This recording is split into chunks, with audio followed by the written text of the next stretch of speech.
الحمدللہ وکفی والصلاة والسلام علی عبادہ الذین اصطفیٰ خصوصاً علی افضلہم وخاتم النبیین محمد الامین وعلی آلہ وصحبہ اجمعین اما بعد فقد قال اللہ تبارک وتعالی کما ورد فی سورۃ البقرہ اعوذ باللہ من الشیطان الرجیم بسم اللہ الرحمن الرحیم الحج اشہر معلومات فمن فرض فیہن الحج فلا رفث ولا فسوق ولا جدال فی الحج وما تفعلوا من خیر یعلمہ اللہ وتزودوا فإن خیر الزاد التقوی واتقون یا اولی الالباب صدق اللہ العظیم۔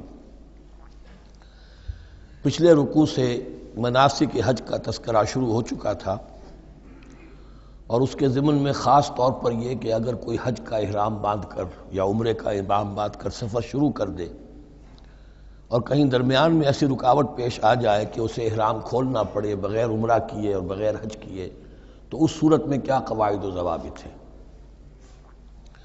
اب جو یہ رکوع ہے 25واں، اس میں حج کا اصل فلسفہ، اس کی اصل حکمت، اس کی اصل روح کا بیان ہے۔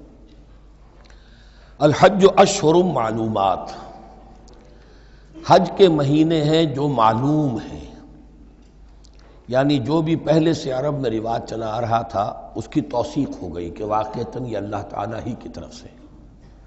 تو حج کے کا جہاں تک ٹائمنگ کا تعلق ہے، مواقیت کا تعلق ہے، وہ گویا کہ اللہ تعالیٰ کی طرف سے توثیق فرما دی گئی۔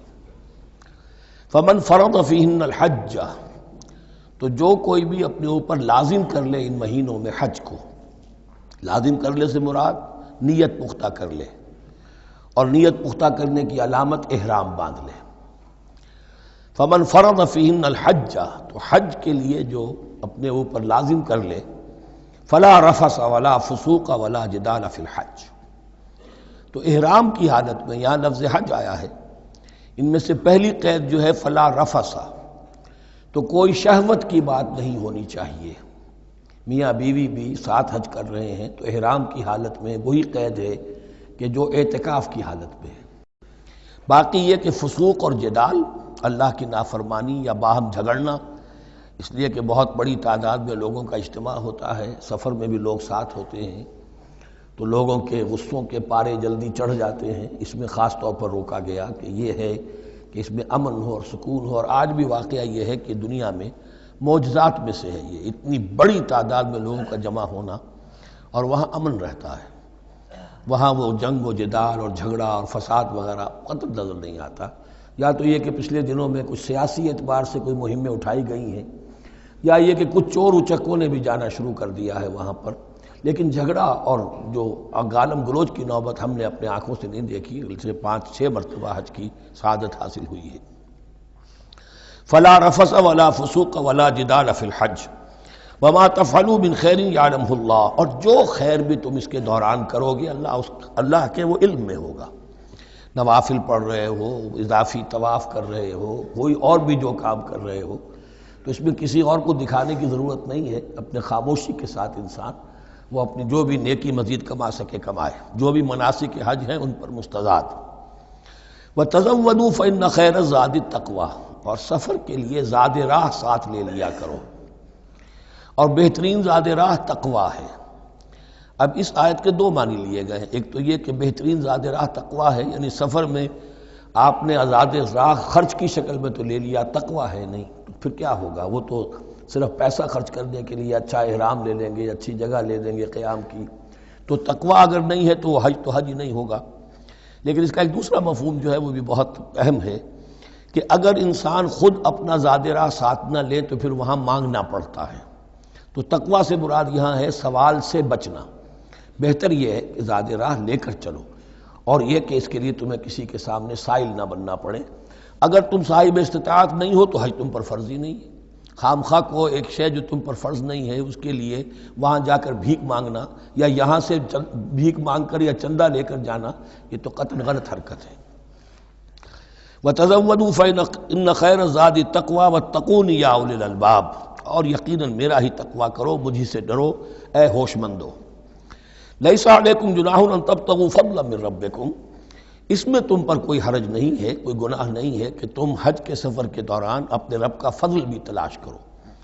آدمی ہندوستان سے پاکستان سے جا رہا ہے، اسے اچھی اجناس لے جائے تجارت کے لیے جو وہاں پر بیچ کر کچھ نفع حاصل کر لے، تو یہ تقویٰ کے منافی نہیں ہے۔ اگر وہاں پر کوئی کاروبار کر سکو کرو۔ فَإِذَا أَفَضْتُم مِّنْ عَرَفَاتٍ، تو پھر جب تم عرفات سے واپس لوٹو، اس لیے کہ اصل حج جو ہے وہ عرفہ ہے، الحج العرفہ۔ حج کے بقیہ تمام مناسک رہ جائیں، صرف عرفہ میں شمولیت ہو جائے، قیام عرفہ میں تو حج ہو گیا، باقی جو چیزیں رہ گئی ہیں اس کا جو بھی اس کا کفارہ ہے، اس کا جو دم دینا ہے وہ دے دیا جائے۔ لیکن عرفہ سے اگر آدمی رہ گیا عرفات کے قیام سے تو پھر حج نہیں ہوا۔ اب یہاں سے جب لوٹتے ہو تو فاذکروا اللہ عند المشعر الحرام، یہ ٹائم ٹیبل نوٹ کر لیجئے کہ اصل میں 8 کی شام کو مکے سے نکلتے ہیں 8 ذی الحج کو، اور رات منی میں گزارتے ہیں۔ پھر 9 کا دن ہے اصل یوم عرفہ، 9 ذی الحج، صبح کو نکلتے ہیں، قافلے چلتے ہیں اور کہیں دوپہر تک، اور دوپہر سے بھی ہو سکتا ہے تاخیر ہو جائے، لیکن کوشش ہوتی ہے کہ ظہر سے پہلے پہنچ جایا جائے، لیکن ظہر اور عصر دونوں ملا کر پڑھ لی جائیں عرفات میں داخل ہونے سے پہلے۔ اسی لیے جو مسجد ہے عرفات کے میدان سے ملحق وہ عرفے کے اندر شامل نہیں ہے، وہ اس کی حدود سے باہر ہے۔ تو اصلیے اس کا افضل یہی ہے کہ ظہر اور عصر ملا کر وہاں پڑھی جائیں، اور اس کے بعد سے غروب آفتاب تک قیام ہے، وہ عرفات کا قیام ہے، اس میں کوئی نماز نہیں، یعنی جو روایتی جو عبادت ہے اس کے سب دروازے بند۔ اب تو اگر دعا کی آپ کے اندر ایک روح پیدا ہو چکی ہے، اپنے رب سے ہم کلام ہو سکتے ہیں، اور آپ کو حلاوت مناجات حاصل ہو گئی ہے، تو دعا مانگتے رہیے، بس یہی ہے دعا۔ قیام عرفہ جو ہے کھڑے ہو کر بیٹھے ہوئے جس طرح بھی ہو اللہ سے مناجات کرو، یا پھر یہ کہ اگر اس میں کبھی ہو جائے کسی وجہ سے تو آدمی تلاوت کرے، لیکن یہ کہ عام نماز نہیں۔ فَإِذَا أَفَضْتُم مِّنْ عَرَفَاتٍ فاذكروا اللَّهَ عِندَ الْمَشْعَرِ الْحَرَامِ، یہ مزدلفہ کا قیام ہے، 9 کی شام کو مغرب کی نماز کا وقت ہو چکنے کے بعد وہاں سے روانگی ہے، لیکن وہاں مغرب کی نماز پڑھنے کی اجازت نہیں ہے۔ اب جاؤ اور مغرب اور عشاء دونوں جمع کرو اس میں مشعر حرام یعنی مزدلفہ میں۔ وَاذْكُرُوهُ كَمَا هَدَاكُمْ، اور یاد کرو اسے، ذکر کرو جیسے کہ تمہیں اس نے ہدایت دی ہے۔ اس سے مراد ہے کہ جو کچھ اللہ کے رسول نے تمہیں سکھایا ہے، ذکر کے جو طور طریقے ہیں، اس کے لیے جو بھی طریقے ہیں وہ اللہ نے ہدایت دی اپنے رسول کے ذریعے۔ وَإِن كُنتُم مِّن قَبْلِهِ لَمِنَ الضَّالِّينَ، اور یقیناً اس سے پہلے تو تم گمراہ لوگوں میں سے تھے، تمہیں معلوم نہیں تھا، حج کی شکل باقی رہ گئی تھی، اس کی روح ختم ہو گئی تھی، اس کے مناسک میں بھی تم نے رد و بدل کر دیا تھا، وہ آگے آ رہا ہے۔ ثُمَّ أَفِيضُوا مِنْ حَيْثُ أَفَاضَ النَّاسُ، پھر پلٹو وہیں سے جہاں سے کہ سب لوگ پلٹتے ہیں۔ قریش نے یہ کہا تھا کہ ہماری خاص حیثیت ہے کہ ہم تو منی ہی میں مقیم رہیں گے، باہر سے آنے والے لوگ عرفات جائیں اور عرفات سے پھر واپس لوٹیں، یہ سارے مناسک ہمارے لیے نہیں ہیں، ہم تو مکے والے ہیں اور ہماری شان یہ ہے کہ ہم عرفات نہیں جائیں گے، منی ہی میں قیام رہے گا۔ یہاں بتایا گیا کہ یہ تم نے غلط بات ایجاد کر لی ہے، ثم افیضوا من حیث افاض الناس، جہاں سے سب لوگ لوٹتے ہیں یعنی میدان عرفہ سے، وہیں سے لوٹو۔ واستغفروا اللہ، اللہ سے استغفار کرتے رہو، ان اللہ غفور رحیم، یقینا اللہ بخشنے والا رحم فرمانے والا ہے۔ فَإِذَا قَضَيْتُم مَّنَاسِكَكُمْ، اور جب تم اپنے یہ مناسک ادا کر لو، پورے کر لو، فاذكروا اللہ كذکرکم آباءکم، تو اب اللہ کا ذکر کرو جیسے کہ تم اپنے آباء و اجداد کا ذکر کرتے رہے ہو، جس شد و مد کے ساتھ۔ وہاں یہ ہو گیا تھا کہ پھر منی میں جب یہ ٹھہرتے تھے تو اپنے آباء و اجداد کے قصیدے بیان کیے جا رہے ہیں، جیسے ہمارے ہاں ہوتا ہے، جو دیہاتی لوگ ہوتے ہیں، راجپوت لوگ ہوتے ہیں، ان کے میراثی ہوتے ہیں، اسی طرح وہاں شعراء ہوتے تھے قبائل کے، وہ ان قبیلوں کی مدح بیان کرتے تھے، ان کے بڑے بزرگوں کی، اسلاف کی جو ہے عظمت بیان کرتے تھے۔ اللہ کا ذکر ختم ہو چکا تھا، فرمایا جس شد و مد کے ساتھ تم اپنے آباء و اجداد کا ذکر کرتے رہے، اب اسی شد و مد کے ساتھ، بلکہ او اشد ذکرہ، بلکہ اس سے بھی زیادہ شد و مد کے ساتھ اب اللہ کا ذکر کرو۔ فَمِنَ النَّاسِ مَن يَقُولُ رَبَّنَا آتِنَا فِي الدُّنْيَا وَمَا لَهُ فِي الْآخِرَةِ مِنْ خَلَاقٍ، لوگوں میں سے وہ بھی ہیں جو یہی کہتے رہتے ہیں رب ہمیں دے دے دنیا ہی میں، ایسے لوگوں کے لیے آخرت میں کوئی حصہ نہیں ہے۔ یعنی وہاں پہنچ کر بھی ساری دعائیں ان کی دنیاوی چیزوں کے لیے ہیں، مال کے لیے، اولاد کے لیے، ترقی کے لیے، اور دنیا کی جو بھی چیزیں ہیں، اپنی کوئی مشکلات ہیں ان کے رفع کرنے کے لیے، چونکہ ان کے دلوں میں دنیا بسی ہوئی ہے۔ اشربوا فی قلوبہم الدنیا، ان کے دلوں میں جیسے بنی اسرائیل کے دلوں میں بچڑے کا تقدس پلا دیا گیا تھا اور محبت، اسی طرح ہمارے دلوں میں دنیا کی محبت ہے، تو وہاں جا کر بھی دنیا ہی کی دعائیں ہیں۔ فَمِنَ النَّاسِ مَن يَقُولُ رَبَّنَا آتِنَا فِي الدُّنْيَا وَمَا لَهُ فِي الْآخِرَةِ مِنْ خَلَاقٍ، ظاہر بات ہے ایسے لوگوں کے لیے پھر آخرت میں کوئی حصہ نہیں ہے۔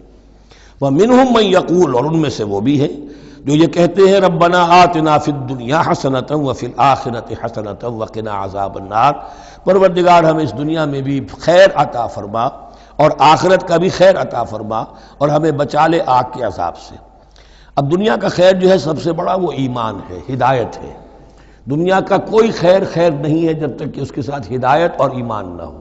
تو سب سے پہلے انسان ایمان طلب کرے، پھر اس کے ساتھ اللہ تعالیٰ دنیا میں کشادگی دے دے، رزق میں بھی کشائش دے دے تو ٹھیک ہے، کوئی بری بات نہیں، اچھی بات ہے۔ لیکن یہ کہ اصل شے کیا ہے؟ ایمان اور استقامت۔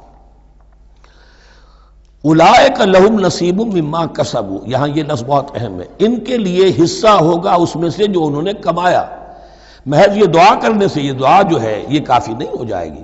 اول تو یہ نوٹ کر لیجئے یہی وہ دعا ہے جو یعنی رکن یمانی سے لے کر جو بھی ہر چکر ہوتا ہے اس کا طواف کا، تو رکن یمانی سے لے کر حجر اسود تک کا جو دورہ ہے، اس میں یہ دعا مانگی جاتی ہے، ربنا آتنا فی الدنیا حسنۃ وفی الآخرۃ حسنۃ وقنا عذاب النار۔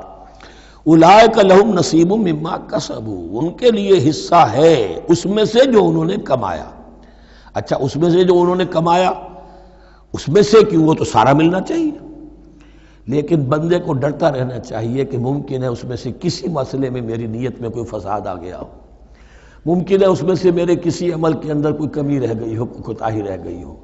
اس لیے یہ نہ سمجھ لے کہ جو بھی کچھ کیا ہے اس کا اجر لازماً ملے گا۔ مما کسبوا، جو انہوں نے کمایا ہے اس میں خلوص ہے، اس میں بے ریائی ہے، اس میں تمام جو بھی اس کے آداب اور شرائط ہیں ملحوظ رکھے گئے ہیں، تو ان کو اس کا حصہ ملے گا۔ واللہ سریع الحساب، اور اللہ تعالیٰ کو حساب چکانے میں دیر نہیں لگتی، بہت جلدی حساب کر لے گا۔ اب تو ہمارے سامنے نقشے موجود ہے، کمپیوٹرز ہیں، کتنی جلدی حساب ہو جاتا ہے، تو اللہ کے ہاں تو پتہ نہیں کیسا سپر کمپیوٹر ہوگا کہ اسے حساب نکالنے میں دیر نہیں لگے گی۔ وَاذْكُرُوا اللَّهَ فِي أَيَّامٍ مَّعْدُودَاتٍ، اور ذکر کرو اللہ کا گنتی کے چند دنوں میں۔ یہ لفظ یہاں پر پھر آ گیا ہے اس بات کی وضاحت کے لیے جو میں نے عرض کیا تھا کہ ابتدائی جو حکم تھا روزے کا، ایام معدودات، وہ 3 دن کے روزے تھے، اس لیے کہ یہاں بھی معدودات کا لفظ آیا ہے، فی ایام معدودات، اور سب کو معلوم ہے یہ 3 دن ہیں، 11ویں 12ویں 13ویں تاریخ جو ہے ذی الحج کی، کہ پھر یوم نحر کے بعد 3 دن یہاں پر قیام ہے، مبیت ہے، تو وہ 3 دن ہے ایام معدودات۔ فمن تعجل فی یومین، تو جو کوئی 2 دن ہی میں جلدی سے واپس آ جائے، فلا اثم علیہ، یعنی 3 دن پورے نہیں کرتا، 2 دن ہی میں واپسی کو اختیار کر لیتا تو کوئی گناہ اس پر نہیں ہے۔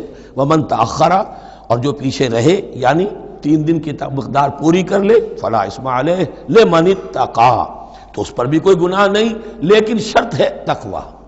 جو 2 دن میں چلا گیا تقوی تھا تو بھی اللہ تعالیٰ کے ہاں اس کا اجر محفوظ ہے، جو 3 دن رہا تقوی ہے، تیسرے دن اس نے کچھ اور ہی حرکتیں نہ شروع کر دی ہوں، جی اکتایا ہوا ہے اور طبیعت کے اندر جو ہے وہ ٹھہراؤ نہیں ہے، تو وہ تیسرا دن اس کے لیے کوئی خاص مفید نہیں ثابت ہوگا۔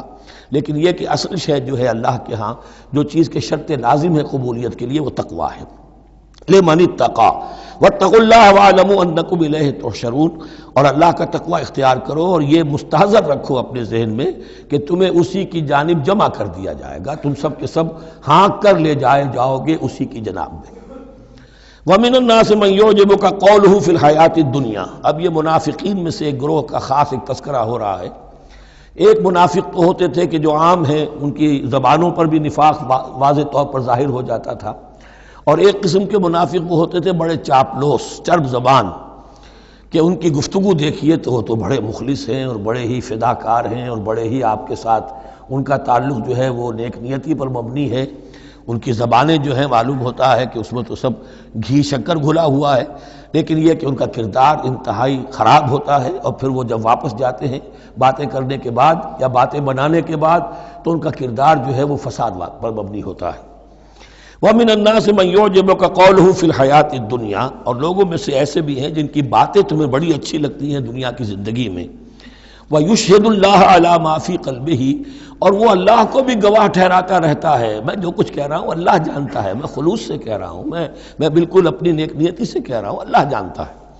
وَهُوَ أَلَدُّ الْخِصَامِ، حالانکہ فی الواقع وہ دشمن ہے بہت سخت. الد بہت شدید، اور خصام خصم دشمن کے لیے آتا ہے.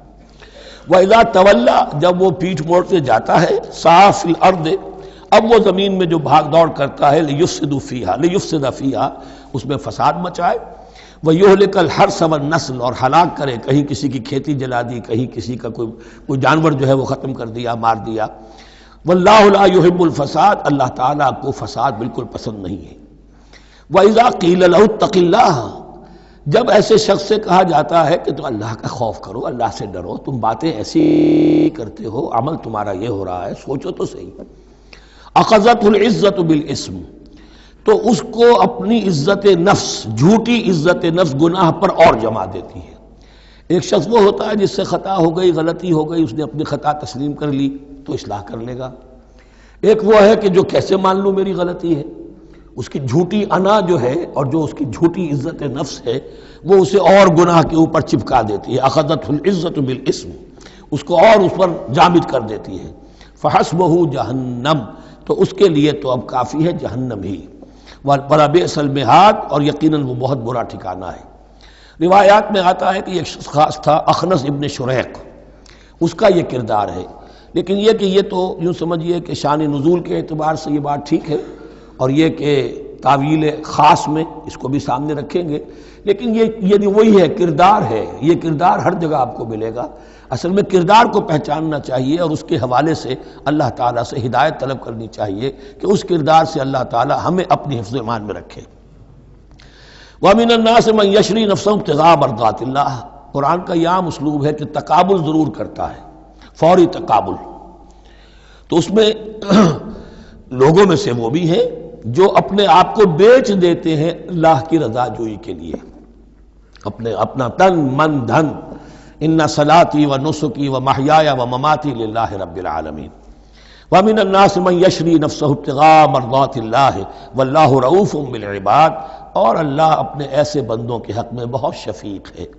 ظاہر بات ہے جس نے یہ ارادہ کر لیا ہو، نیت کر لی ہو. کبھی ایسے شخص سے بھی کوئی کوتاہی ہو سکتی ہے، حالات ہو سکتے ہیں عارضی سے، کبھی جذبات میں آ کر کوئی غلط قدم اٹھ گیا، اللہ پھر معاف فرمائے گا، بڑی شفقت کے ساتھ معاف فرمائے گا. طے کر لے انسان، ایک سیدھا راستہ یہی بن جائے، ان صلاتی و نسکی و محیایا و مماتی للہ رب العالمین. تو پھر یہ ہے کہ کوئی تیز دوڑے گا، کوئی آہستہ چل سکے گا، مختلف صلاحیتوں کے لوگ ہوتے ہیں، اس میں فرق و تفاوت رہے گا. لیکن جس نے یہ عزم کر لیا ہے اللہ تعالیٰ ان کے حق میں بہت شفیق ہے. یا ایھا الذین آمنوا ادخلوا فی السلم کافہ، اے اہل ایمان اسلام میں داخل ہو پورے کے پورے. یہ گویا کہ وہ بات اب کہی جا رہی ہے کہ جس کا ریورس یا کانورس ہم بنی اسرائیل کے ساتھ جو خطاب تھا اس میں پڑھ چکے ہیں. افتؤمنون ببعض الکتاب وتکفرون ببعض، کیا تم ہماری کتاب، ہمارے دین، ہماری شریعت کے ایک حصے کو مانتے ہو اور ایک کو رد کر دیتے ہو؟ فما جزاء من يفعل ذلك منكم الا خزي في الحیاۃ الدنیا ويوم القیامۃ يردون الى اشد العذاب. تو جو کوئی بھی تم میں سے یہ روش اختیار کرے گا اس کی کوئی سزا اس کے سوا نہیں ہے کہ دنیا میں ذلت اور خواری ان پر مسلط کر دی جائے اور قیامت کے دن شدید ترین عذاب میں جھونک دیے. اس کو مثبت پیرائے میں مسلمانوں سے کہا جا رہا ہے یا ایھا الذین آمنوا ادخلوا فی السلم کافہ، ریزرویشنز کے ساتھ نہیں، ایکسیپشنز کے ساتھ نہیں. اللہ کی بندگی تو کرنی ہے، اس معاملے میں نہیں.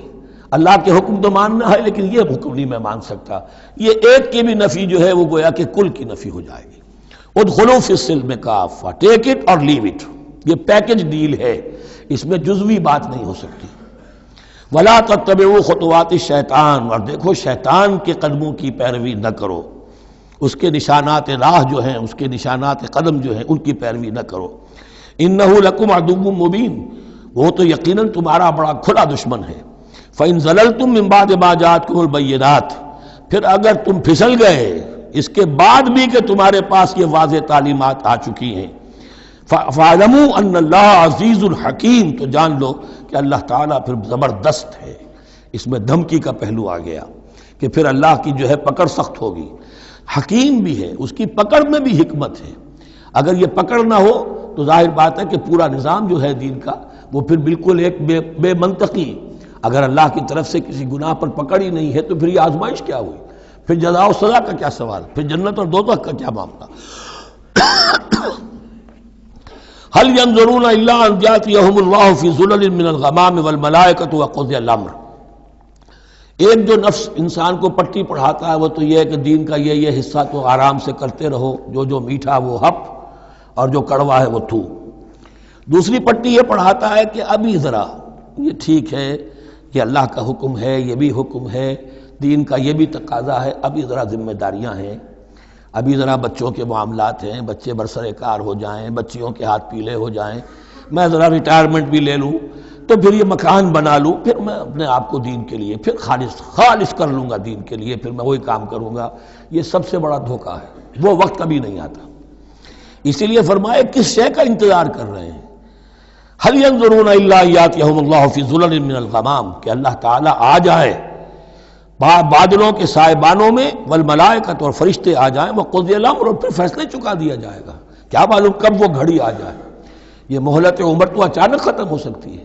پوری دنیا کی قیامت بھی جب آئے گی اچانک آئے گی، اور ہر شخص کی ذاتی قیامت تو اس کے سر کے اوپر تلوار کی طرح لٹکی ہوئی ہے کہ من مات فقط قامت قیامتہ، جو مر گیا اس کی قیامت تو آ گئی. کیا تمہارے پاس گارنٹی ہے یہ سارے کام کرو گے تب تک زندہ رہو گے اور پھر بھی تمہارے جسم میں کوئی توانائی، کوئی رمق باقی رہ جائے گی کہ دین کا کوئی کام کر سکو؟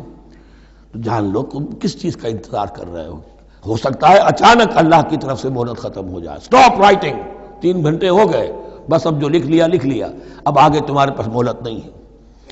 وَإِلَى اللَّهِ تُرْجَعُ الْأُمُورُ، اور یقیناً تمام معاملات اللہ ہی کی طرف لوٹا دیے جائیں گے.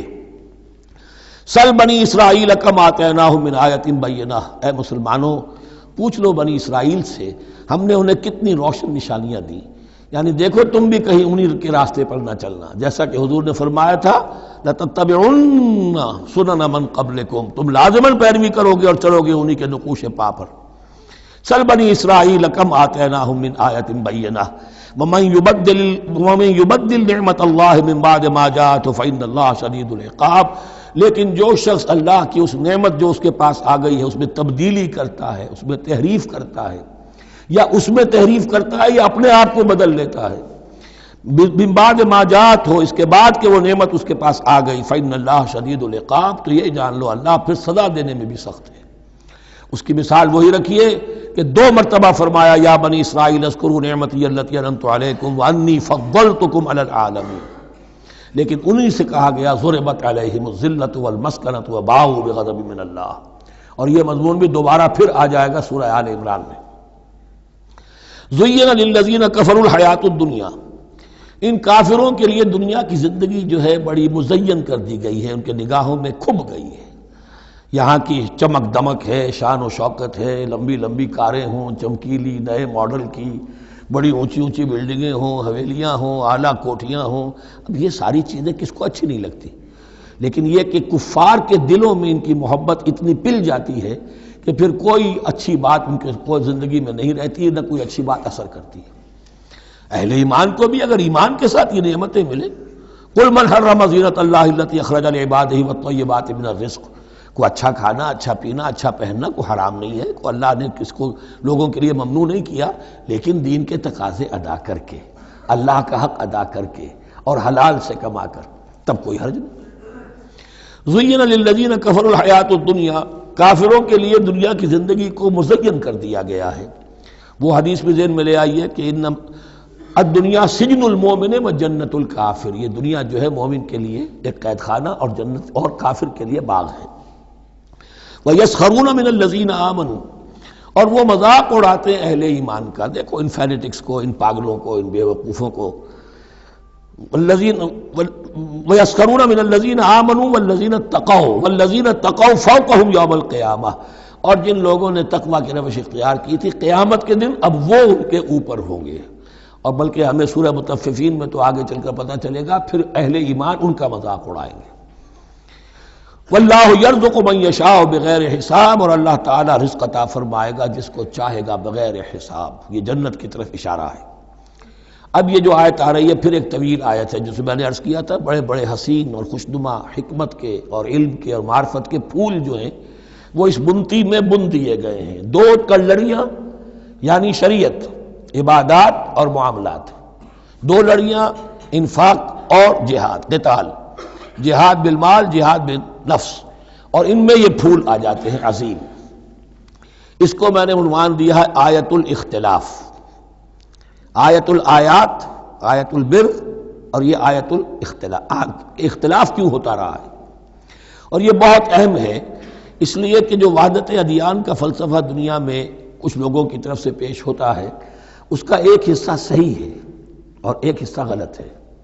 صحیح کون سا ہے، غلط کون سا ہے، وہ اس حدیث، اس آیت سے معلوم ہوگا۔ کان الناس امۃ واحدۃ، اس میں کوئی شک نہیں۔ پہلے تو انسان سب کے سب ایک امت تھے، حضرت آدم کی نسل، حضرت آدم نبی ہیں تو امت تو ایک ہی تھی، جب تک کہ ان کے اندر گمراہی پیدا نہیں ہوئی، اختلافات نہیں ہوئی، شیطان نے کچھ لوگوں کو نہیں ورگلایا، اس وقت تک تو کان الناس امۃ واحدہ، تمام انسان ایک ہی امت تھے۔ اب یہاں پہ سمجھ لیجئے کہ یہاں اس کے بعد ایک حرف محذوف ہے، ثم اختلفوا، پھر ان میں اختلافات ہوئے، فساد پیدا ہوا، کچھ لوگوں نے گمراہی کی روش اختیار کر لی۔ ایک بیٹا اگر حابیل تھا تو دوسرا قابیل بھی تھا۔ فبعث اللہ النبیین مبشرین ومنذرین، تو اب اللہ نے نبیوں کو بھیجنا شروع کیا جو بشارت دیتے تھے نیکوکاروں کو اور جو خبردار کرتے تھے غلط کاروں کو۔ وانزل معهم الکتاب بالحق لیحکم بین الناس فیما اختلفوا فیہ، اور اللہ نے ان کے ساتھ کتاب نازل فرمائی اپنی، تاکہ وہ حق کے ساتھ نازل فرمائی، تاکہ وہ فیصلہ کر دے لوگوں کے مابین ان امور میں جن میں انہوں نے اختلاف کیا تھا۔ وَمَا اخْتَلَفَ فِيهِ إِلَّا الَّذِينَ أُوتُوهُ مِن بَعْدِ مَا جَاءَتْهُمُ الْبَيِّنَاتُ بَغْيًا بَيْنَهُمْ، اور پھر جو اختلاف کیا ان میں سے تو نہیں کیا اختلاف کرنے والوں نے مگر جن کو کہ وہ کتاب دی جا چکی تھی، ہدایت دی جا چکی تھی، من بعد ما جاءتهم البینات، اور اس کا سبب کیا تھا؟ بغیم بینہم، یہ لفظ میں نے پہلے بھی نوٹ کروایا تھا، بغیم بینہم، دی ارج ٹو ڈومینیٹ، زدم زدہ، سارا فساد دنیا میں جو ہوتا ہے دی ارج ٹو ڈومینیٹ، آدمی جو ہے میں اس کی بات کیوں مانوں، یہ کیوں نہ میری مانے، یہ ہے کہ جس میں جو بھی سربراہی اور بالادستی حاصل کرنے کی جو ایک انسان کے اندر ایک ہے امنگ ہے، یہ امنگ رکھی گئی ہے انسان میں، جہاں انسان کے اندر اچھے میلانات رکھے گئے، برے بھی رکھے گئے، نفس بھی تو انسان ہی میں ہے، اس لیے کہ انہی کی درمیان حق و باطل کی کشمکش چلتی ہے انسان کے باطن میں، حق و باطل کی ایک کشاکش انسان کے باطن میں چلتی ہے، ایک خارج میں چلتی ہے۔ تو فرمایا پھر ہم نے اپنے رسول بھیجنے شروع کیے، فبعث اللہ النبیین مبشرین ومنذرین وانزل معهم الکتاب بالحق لیحکم بین الناس فیما اختلفوا فیہ وما اختلف فیہ الا الذین اوتوہ من بعد ما جاءتهم البینات بغیا بینہم فہدی اللہ الذین آمنوا لما اختلفوا فیہ من الحق باذنہ۔ تو اب اس کے بعد اللہ تعالی نے ہدایت دی ان لوگوں کو جو ایمان لائے ان چیزوں کے بارے میں جس میں کہ وہ اختلاف کر چکے تھے حق سے، اپنے حکم سے اللہ نے ان کو ایمان کی طرف ہدایت فرما دی۔ واللہ یہدی من یشاء الی صراط مستقیم، اور اللہ ہدایت دیتا ہے جس کو چاہتا ہے سیدھے راہ کی طرف۔ لیکن اس کا دوسرا ترجمہ یہ بھی ہوگا اللہ ہدایت دیتا ہے اس کو جو چاہتا ہے، من یشاء، من یشاء میں اللہ کی مشیت بھی ہے اور جو ہدایت کا طالب ہوتا ہے، واللہ یہدی من یشاء، جو چاہتا ہے اس ہدایت کا طالب ہوگا، یہ اللہ کے ذمے ہے، اللہ نے اسے اپنے اوپر ایک ذمہ داری سمجھا ہے کہ اس کو یقیناً ہدایت دے گا۔ والذین جاہدوا فینا لنہدینہم سبلنا، جو ہمارے راستے میں کوششیں کریں گے، حق کی طرف بڑھنا چاہیں گے، ہم لازماً ان کو راستہ دکھائیں گے، اپنے راستوں کی طرف ان کی رہنمائی کریں گے، یہ اللہ نے اپنے ذمے لیا۔ ام حسبتم، اب بڑی سخت آیت آ رہی ہے، یہ بھی بڑی لرزا دینے والی آیت ہے۔ اب دیکھیے صحابہ کرام میں سے ایک بڑی تعداد تھی کہ جو مکے کی سختیاں جھیل کر آئے تھے، مہاجرین، ان کے لیے تو اب جو بھی مراحل آئندہ آنے والے تھے وہ کوئی ایسے ثقیل نہیں تھے، ایسے مشکل نہیں تھے۔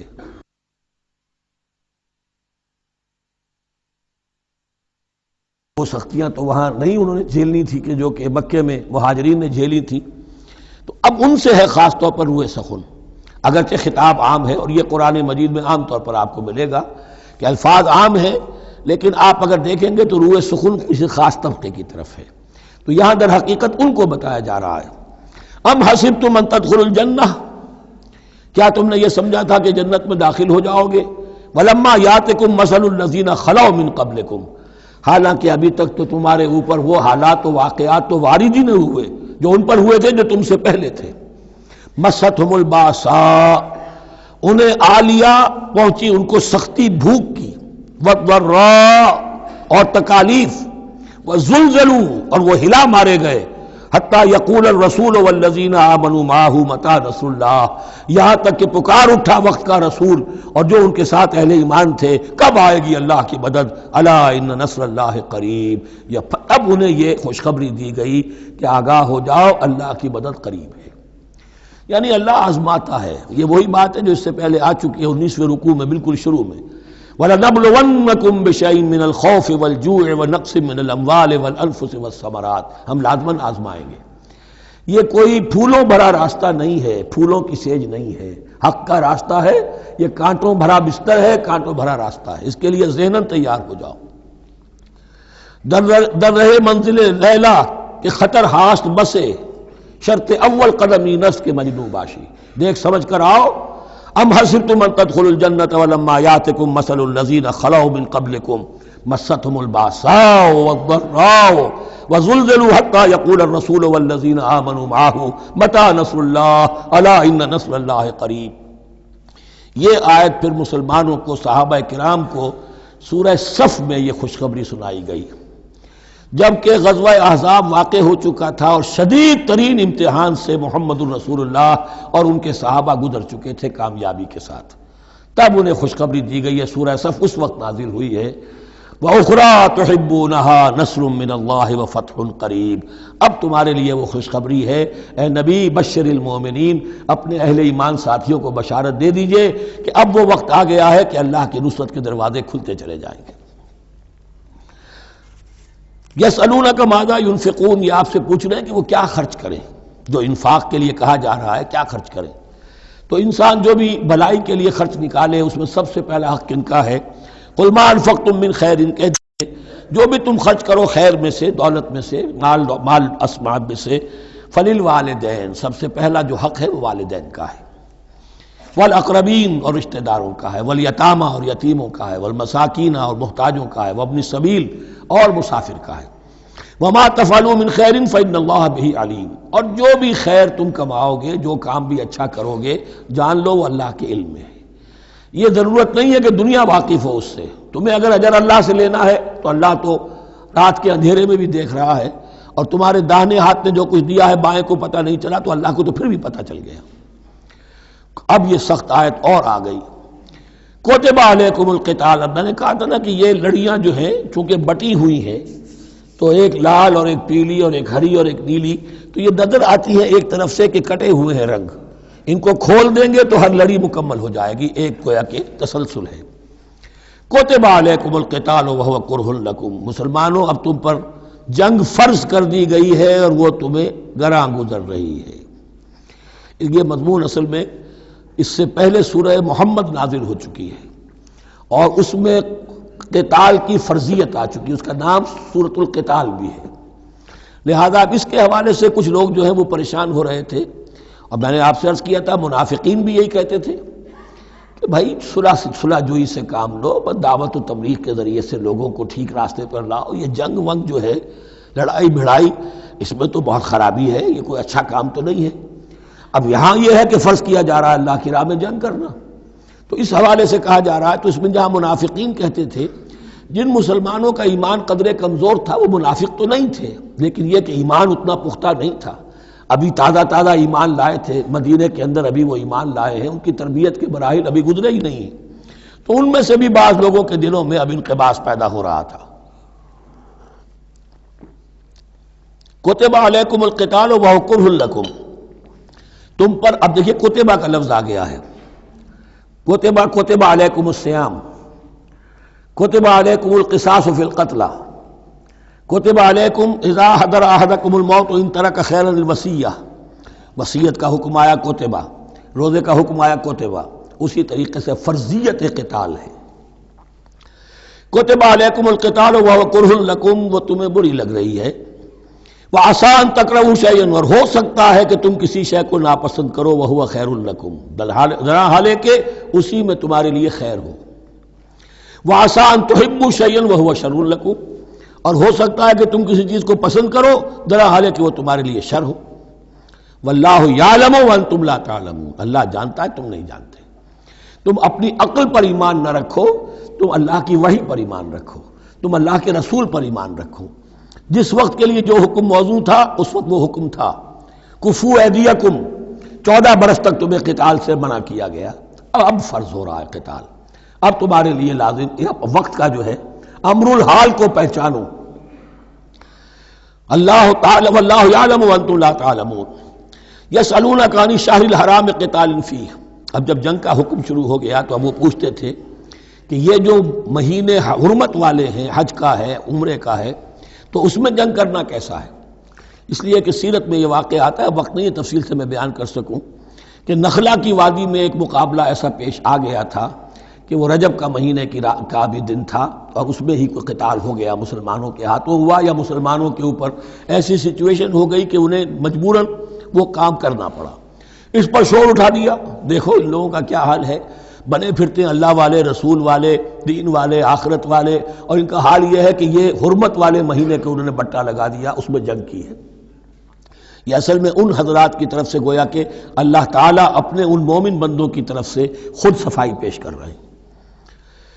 یسألونک عن الشہر الحرام قتال فیہ، یہ پوچھتے ہیں آپ سے حرمت والے مہینوں میں قتال کا حکم، قل قتال فیہ کبیر، کہہ دیجئے ہاں حرمت والے مہینے میں جنگ کرنا بہت بڑی بات ہے، یعنی بہت بڑا گناہ ہے، لیکن وَصَدٌّ عَن سَبِيلِ اللَّهِ وَكُفْرٌ بِهِ وَالْمَسْجِدِ الْحَرَامِ وَإِخْرَاجُ أَهْلِهِ مِنْهُ أَكْبَرُ عِندَ اللَّهِ، یہ بھی تو دیکھو کہ جن لوگوں نے وہ جرم کیے ہیں کہ جنہوں نے اللہ کے راستے سے روک دیا، اللہ کا کفر کیا، مسجد حرام کے راستے روک دیے مسلمانوں کے لیے، اب یہ نہیں جا سکتے، بیت اللہ میں عبادت نہیں کر سکتے، اخراج اہلہ منہ، اس میں سے لوگوں کو نکلنے پہ مجبور کر دیا مکے کے مسلمانوں کو، اکبر عند اللہ، گناہ تو وہ بھی ہے لیکن یہ کہیں بڑا گناہ ہے اللہ کے نزدیک۔ تو سینس آف پروپورشن ہونا چاہیے کہ کس چیز کے مقابلے میں کس شے کی برائی ہے۔ والفتنۃ اکبر من القتل، یہ پہلے بھی آ چکا ہے، والفتنۃ اشد من القتل، اب آیا والفتنۃ اکبر من القتل۔ فتنہ ہر وہ کیفیت ہے جس میں صاحب ایمان کے لیے ایمان پر قائم رہنا اور اسلام پر عمل کرنا مشکل ہو جائے۔ آج کا پورا معاشرہ فتنہ ہے، اسلام پر عمل کرنا مشکل ہے، بدماشی کے راستے کھلے ہوئے ہیں، حرام خوری کے راستے کھلے ہوئے ہیں، حلال عقل حلال دانتوں پسینہ آئے تو شاید نصیب ہو،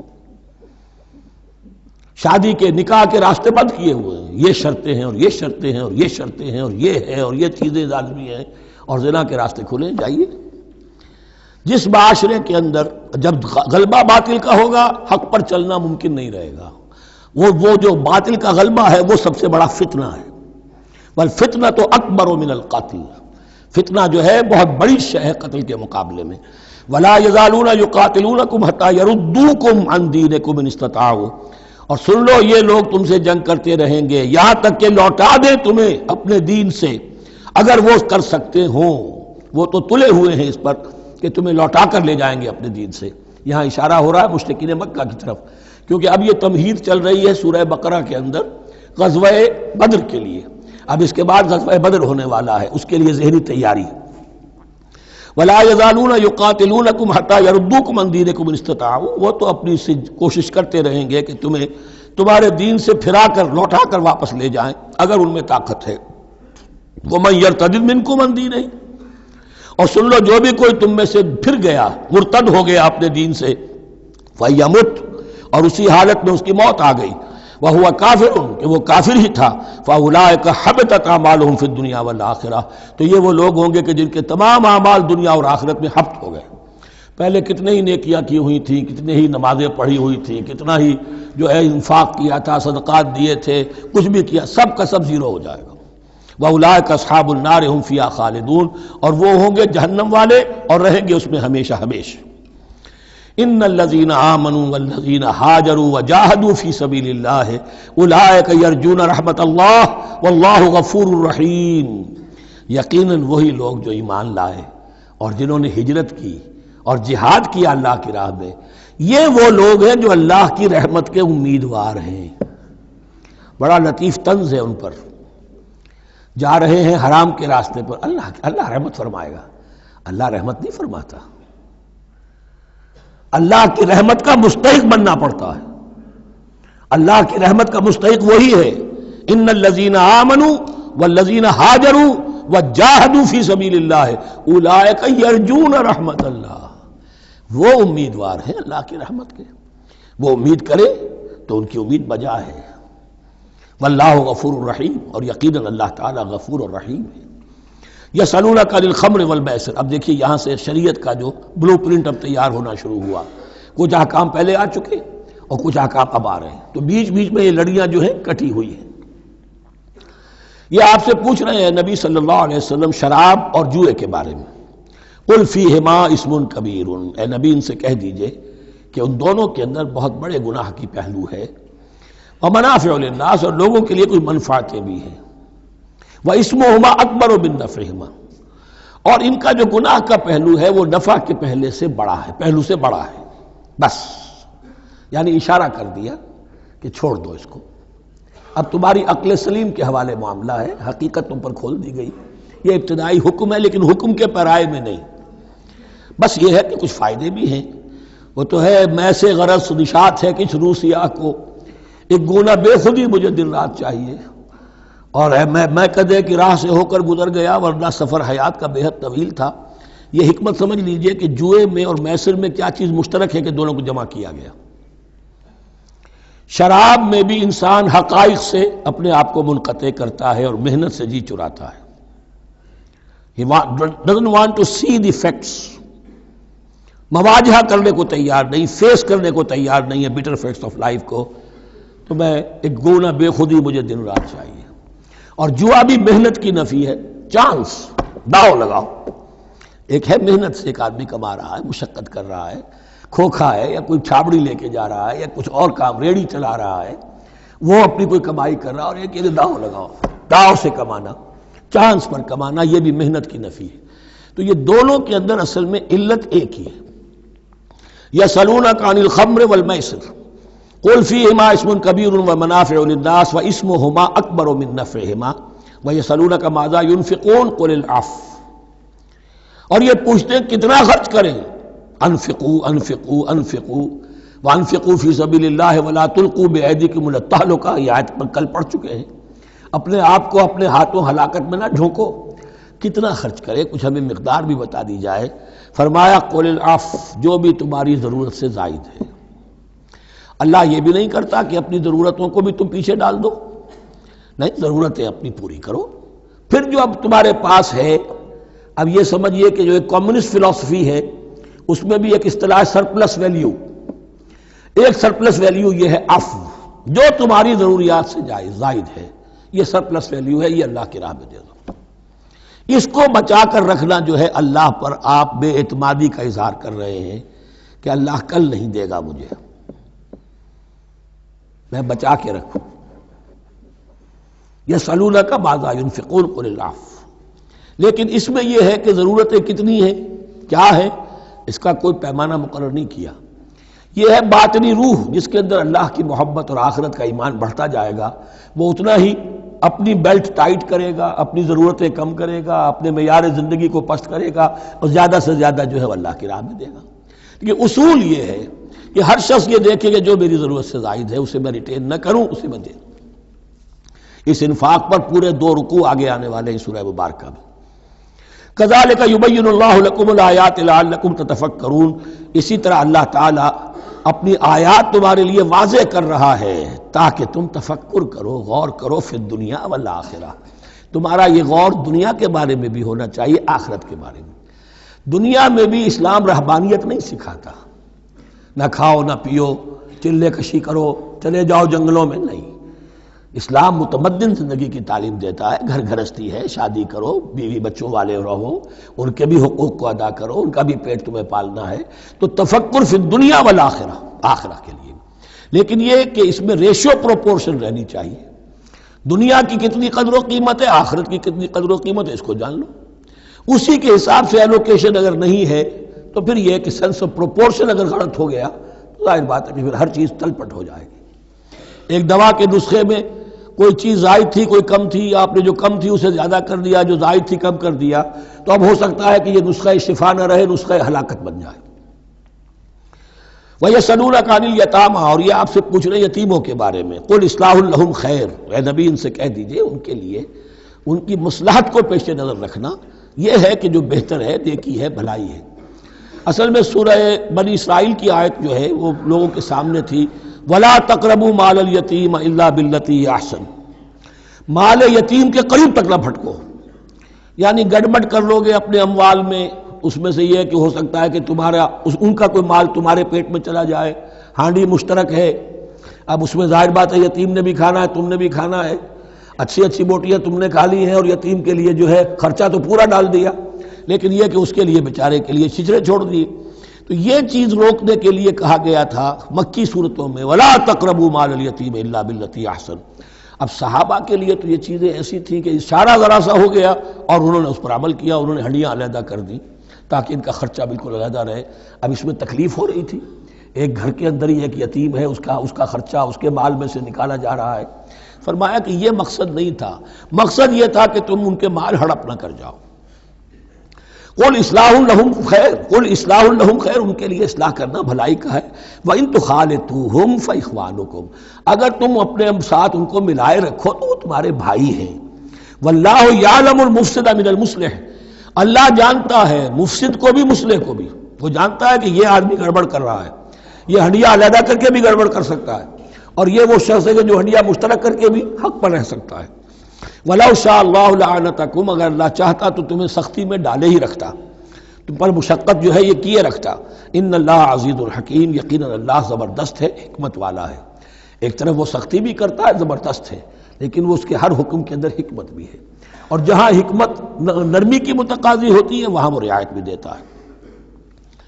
وَلَا تَنكِحُوا الْمُشْرِكَاتِ حَتَّىٰ يُؤْمِنَّ، اور مشرک عورتوں سے نکاح نہ کرو جب تک کہ وہ ایمان نہ لے آئیں۔ وَلَأَمَةٌ مُؤْمِنَةٌ خَيْرٌ مِّن مُشْرِكَةٍ وَلَوْ أَعْجَبَتْكُمْ، ایک مومنہ خواہ وہ لونڈی ہو وہ بہتر ہے ایک مشرکہ سے خواہ وہ آزاد عورت ہو۔ وَلَوْ أَعْجَبَتْكُمْ، اور مزید یہ کہ وہ تمہیں اچھی بھی لگتی ہو۔ وَلَا تُنكِحُوا الْمُشْرِكِينَ، اور نہ اپنی عورتوں کا نکاح کرو، نکاح میں دو اپنی عورتوں کو، اپنی بیٹیوں کو مشرکوں کے، حتیٰ یؤمنوا، جب تک کہ وہ ایمان نہ لے آئیں۔ وَلَعَبْدٌ مُّؤْمِنٌ خَيْرٌ مِّن مُشْرِكٍ وَلَوْ أَعْجَبَكُمْ، مسلمان اگر غلام ہے تو وہ بھی بہتر سمجھو مشرک سے جو آزاد ہے اور وہ تمہیں پسند بھی ہے، مالدار بھی ہے یا اور بھی ہے، اس کے اندر دوسرے پہلو بھی ہیں۔ اولئک یدعون الی النار، دیکھو وہ جو ہے وہ پکار رہے ہیں، آگ کی طرف بلا رہے ہیں، تمہیں بھی لے جائیں گے، تمہاری اولاد کو بھی لے جائیں گے۔ واللہ یدعو الی الجنۃ والمغفرۃ باذنہ، اللہ تمہیں بلا رہا ہے جنت کی طرف اور مغفرت کی طرف اپنے حکم سے۔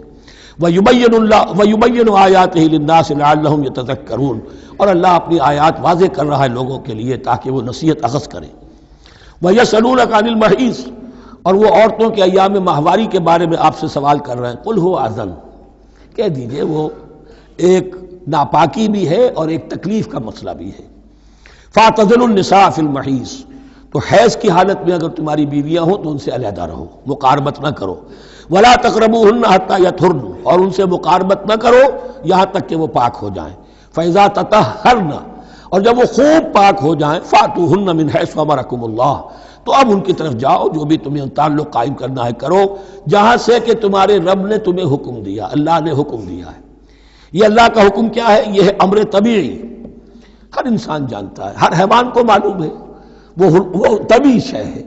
لیکن یہ کہ اب عورتوں کے ساتھ بھی اگر انسان جو ہے وہ لواطت کا فعل شروع کر دے، قوم عمل لوط، تو ظاہر بات ہے کہ عمل قوم لوط تو وہ چیز جو ہے غلط ہے، وہ حرام ہے۔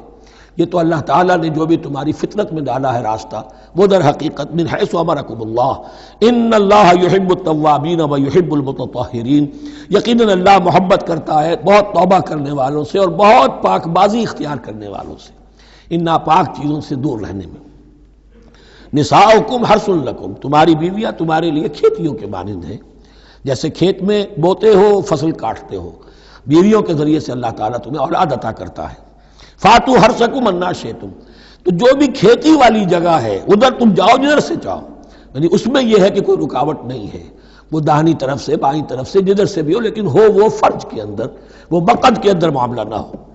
فاتو حرثکم انا شئتم وقدموا لانفسکم، اور اپنے آگے کے لیے سامان کرو، یعنی اپنی اولاد۔ انسان جو ہے بڑھاپے کے لیے اس کا ایسٹ بنتی ہے اس کی اولاد۔ آج تو دنیا اولاد سے بھاگتی ہے، لیکن ایک زمانے میں تو اولاد جو ہے وہ عصائے پیری شمار ہوتی تھی۔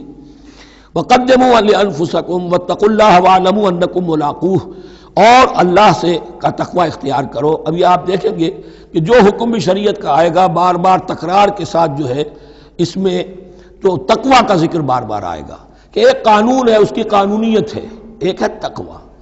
قانون کی لاکھ پیروی کی جا رہی ہو تقوی نہ ہو تو وہ قانون جو ہے وہ مذاق بن جائے گا، تماشا بن جائے گا، اس کے بعد مثالیں آئیں گی ابھی۔ واتقوا اللہ واعلموا انکم ملاقوہ، اور اللہ کا تقوی اختیار کرو اور جان لو تمہیں اس سے مل کر رہنا ہے، حاضر ہونا ہے اس کے جناب میں۔ وبشر المؤمنین، اور اے نبی اہل ایمان کو بشارت دے دیجئے۔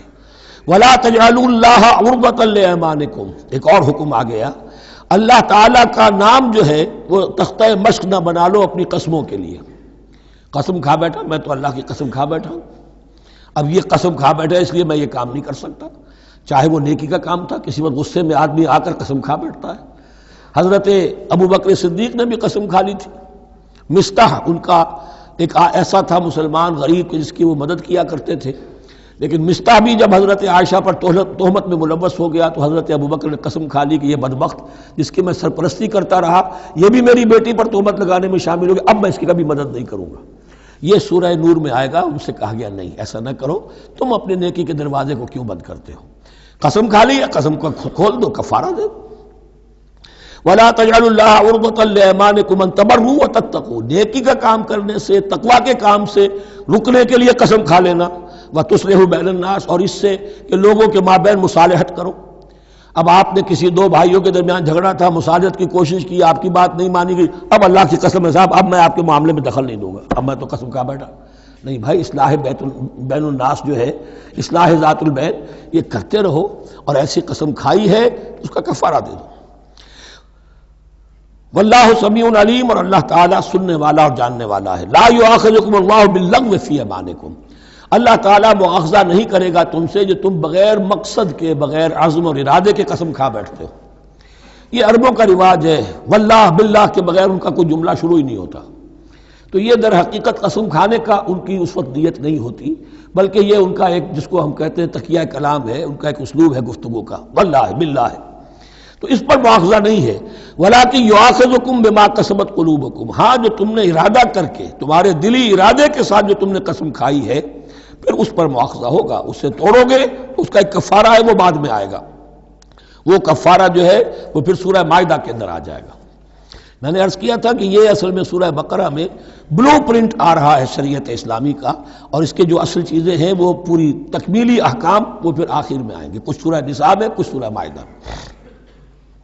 واللہ غفور حلیم، اللہ غفور ہے، بخشنے والا ہے اور حلیم ہے، فوراً نہیں پکڑتا، فوراً سزا نہیں دیتا، مہلت دیتا ہے کہ اصلاح کر لو۔ للذین یولون من نسائہم تربص اربعۃ اشہر، اب یہ بھی ایک قسم کھا لی جاتی تھی کہ کسی وقت کسی مرد نے، کسی شوہر نے قسم کھا لی اب میں اپنی بیوی کے قریب نہیں جاؤں گا، ناراض ہو گئے، غصہ آ گیا، میں تمہارے سے کوئی تعلق نہیں رکھوں گا، یہ ایلا کہلاتا تھا۔ حضور نے بھی ایلا فرمایا تھا اپنی ازواج مطہرات سے جب انہوں نے کچھ زیادہ نفقے کا مطالبہ کیا تھا کہ اب عام مسلمانوں کے ہاں بھی خوشحالی آ گئی ہے تو اب ہمارے اوپر یہ سختی کیوں ہے، ہمارا بھی جو نفقات ہیں، ہمارا جو خرچ ہے، وظائف ہیں، بڑھائے جائیں۔ اس پر حضور نے پھر ایلا کیا، اس کا ذکر ہے، وہ بعد میں آئے گا۔ لیکن وہاں عام طور پر لوگ قسم کھا کے بیٹھ جاتے تھے، اب قسم کھا لی ہے، پچھتا بھی رہے، کیا کریں، قسم کھا چکے، اب بیوی کے پاس کیسے جائیں؟ اب وہ بیوی معلق ہے، نہ وہ شادی شداؤں میں ہے اور نہ وہ علیحدہ ہے، آزاد ہے۔ للذین یولون من نسائہم تربص اربعۃ اشہر، 4 مہینے کے لیے تو وہ انتظار کیا جا سکتا ہے۔ فإن فاؤوا، اس دوران میں اگر وہ لوٹے، اپنی قسم کو ختم کرے اور رجوع کر لیں، تعلق زن و شوق قائم کریں، فإن اللہ غفور رحیم، تو اللہ تعالیٰ غفور و رحیم ہے۔ وإن عزموا الطلاق، اور اگر وہ طلاق کا ارادہ کر چکے ہوں کہ واقعتاً اب ان سے سیپریشن ہی ہے، فإن اللہ سمیع علیم، تو اللہ تعالیٰ سننے والا جاننے والا ہے۔ یعنی یہ کہ 4 مہینے سے زیادہ معلق نہ رکھو کسی کو، یا ادھر یا ادھر، یا فیصلہ کرو اور اسے فارغ کرو، اور یا پھر یہ کہ اپنی وہ قسم ختم کرو اور اس کا جو بھی کفارہ ہے وہ ادا کرو۔ اسی پر غالباً قیاس کیا تھا، بلکہ ساتھ ہی سیرت میں آتا ہے کہ حضرت عمر نے حضرت حفصہ سے پوچھ بھی لیا تھا۔ حالانکہ دیکھیے کہ باپ اور بیٹی کا معاملہ ہو رہا ہے اور باپ بیٹی سے سوال کر رہا ہے، دین کے معاملے میں حیا اور شرم کی بات نہیں ہوتی۔ ان اللہ لا یستحی ان یضرب مثلا ما بعوضۃ فما فوقها، تو یہ کہ جو لوگ جہاد پر جاتے تھے کوئی سال بھر گھر واپس نہیں آ رہا، اب ایک طرف تو ان پر مشقت ہے، وہ بیویوں سے دور ہیں، اہل و عیال سے دور ہیں، ادھر عورتیں جو ہیں وہ بغیر شوہروں کے جو وقت گزار رہی ہیں، تو پوچھا کہ کتنا عرصہ تم سمجھتی ہو کہ ایک عورت اپنی عصمت اور عفت کو سنبھال کر اپنے شوہر کا انتظار کر سکتی ہے؟ تو حضرت حفصہ نے کہا 4 ماہ، اور میں سمجھتا ہوں شاید انہوں نے اسی پر کہا ہو کہ یہ معلق رکھنے کا حکم بھی قرآن مجید میں جو ہے زیادہ سے زیادہ اس کی مہلت 4 مہینے ہے۔ والمطلقات یتربصن بانفسهن 3 قروء، اور جنہیں طلاق دے دی جائے ان پر لازم ہے کہ وہ اپنے جیوں کو روکے رکھیں 3 حیض تک، یہ عدت ہے۔ طلاق کے بعد 3 مہینے کی عدت ہے۔ اس عدت میں یا تو شوہر رجوع کر لے گا اگر 1 یا 2 طلاقیں ہیں، تیسری طلاق ہو گئی تو رجوع کا حق نہیں ہے، وہ بعد میں بات آ جائے گی، اور اسی میں چاہے تو اس کے بعد جب مدت ختم ہو جائے گی تو پھر اب شوہر کا حق ختم ہو جائے گا، اب وہ آزاد ہوگی، لیکن اس مدت کے اندر وہ دوسری شادی نہیں کر سکتی۔ والمطلقات یتربصن بانفسهن 3 قروء ولا يحل لهن ان يكتمن ما خلق الله في ارحامهن، اور ان کے لیے یہ حلال نہیں ہے، جائز نہیں ہے کہ وہ چھپا لیں جو کچھ کہ اللہ نے پیدا کر دیا ہو ان کے ارحام میں۔ اگر حمل ٹھہر گیا ہے اور بیوی کو ڈر ہے کہ اب یہ شوہر تو طلاق دے دے گا، وہ اپنا حمل چھپا رہی ہے تاکہ پتہ ہی نہ چلے اس کو، کیونکہ وہ چاہے گی کہ بچہ میرے پاس رہے، بچہ بچی جو بھی ہو۔ ظاہر بات ہے کہ بچہ اور بچی جو ہے وہ ماں کے لیے تو جگر گوشہ ہے، اس کے جسم کا ٹکڑا ہے، اس کے جسم کا لوتھڑا ہے، تو وہ چھپانے کی ٹینڈنسی ہوتی ہے کہ وہ جھگڑا ہی نہ اٹھے۔ ولا يحل لهن ان يكتمن، ان کے لیے جائز نہیں ہے کہ وہ چھپائیں ما خلق اللہ فی ارحامہن، جو کچھ کے پیدا کر دیا ہے اللہ نے ان کے رحموں میں۔ ان کن یؤمن باللہ والیوم الآخر، اگر وہ فی الواقع ایمان رکھنے والی ہیں اللہ پر اور یوم آخر پر۔ وَبَعُولَتُهُنَّ أَحَقُّ بِرَدِّهِنَّ فِي ذَلِكَ إِنْ أَرَادُوا إِصْلَاحًا، اور یہ جو عدت کی مدت ہے اس میں ان کے شوہروں کو حق حاصل ہے، زیادہ حقدار ہیں کہ انہیں لوٹا لیں، اسے رجعت کہتے ہیں، رجوع کیا جا سکتا ہے عدت کے اندر لیکن تیسری طلاق کے بعد نہیں۔ پہلی طلاق، دوسری طلاق، اس کے بعد دونوں میں جو عدت ہوگی اس میں رجوع کر سکتا ہے شوہر، اس کا اختیار ہے، بیوی کو نہ کہنے کا اختیار نہیں ہے کہ اب تم طلاق دے چکے ہو، اب میں تمہاری بات ماننے کو تیار نہیں ہوں، اس کا اسے حق نہیں ہے۔ اسے پھر وہ مرد کا جو حق ہے وَبَعُولَتُهُنَّ أَحَقُّ بِرَدِّهِنَّ، وہ زیادہ حقدار ہے کہ انہیں لوٹا لے، فی ذَلِكَ، اس مدت کے اندر ان ارادوا اصلاحا، اگر وہ واقعتاً اصلاح ہی چاہتے ہیں۔ وَلَهُنَّ مِثْلُ الَّذِي عَلَيْهِنَّ بِالْمَعْرُوفِ، اور ان کے لیے حقوق ہیں جو کہ مناسبت سے ہیں ان کی ذمہ داریوں کے۔ وَلِلرِّجَالِ عَلَيْهِنَّ دَرَجَةٌ، اور مردوں کو ان پر ایک درجہ فوقیت کا، ایک درجہ فضیلت کا، ایک درجہ حقوق کا حاصل ہے۔ واللہ عزیز الحکیم، اور اللہ تعالیٰ سب کچھ جاننے والا، اللہ زبردست ہے اور حکمت والا ہے۔